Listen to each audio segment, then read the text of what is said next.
I turned to the children's rooms.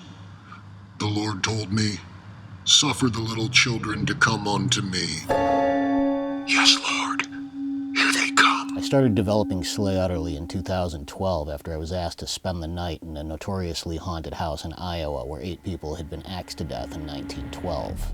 And while I won't dispute the presence of paranormal activity there, what stuck with me the most was the stranger-than-fiction history surrounding the murders. Consumed by the story in the months following my visit, I pored over stacks of documents related to the case, including the coroner's inquest, grand jury testimony, and compelling suspect profiles. A state senator with a motive and a union thug on his payroll. An enigmatic drifter. A perverted traveling revival preacher. While searching old newspaper articles online, I began uncovering reports of dozens of people murdered in the same fashion throughout the Midwest during a 2-year period. And based on the eerily unique crime scene signatures left behind at the murder scenes, it's clear they were committed by the same person.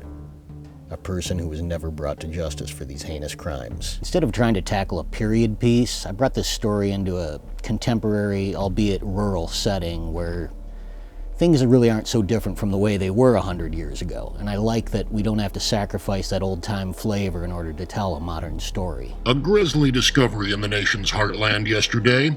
In Iowa, After 6 children and 2 adults are found brutally murdered in their beds in rural Iowa, FBI Special Agent Walter Byrne is sent to assist local authorities with the investigation. Byrne throws himself into the case, in large part to avoid dealing with the pain and inevitable loss waiting for him at home where his wife Barb is terminally ill, which has caused Byrne to self-medicate with alcohol.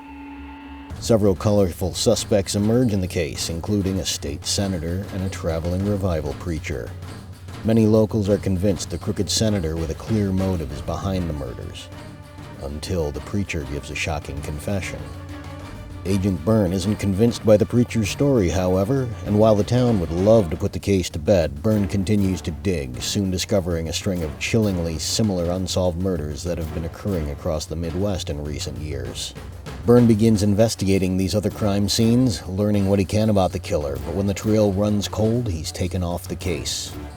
The story then shifts a bit and begins to follow the personal life of the real killer, Ray Lee Connor, as he develops a romantic relationship with a single mother named Lily.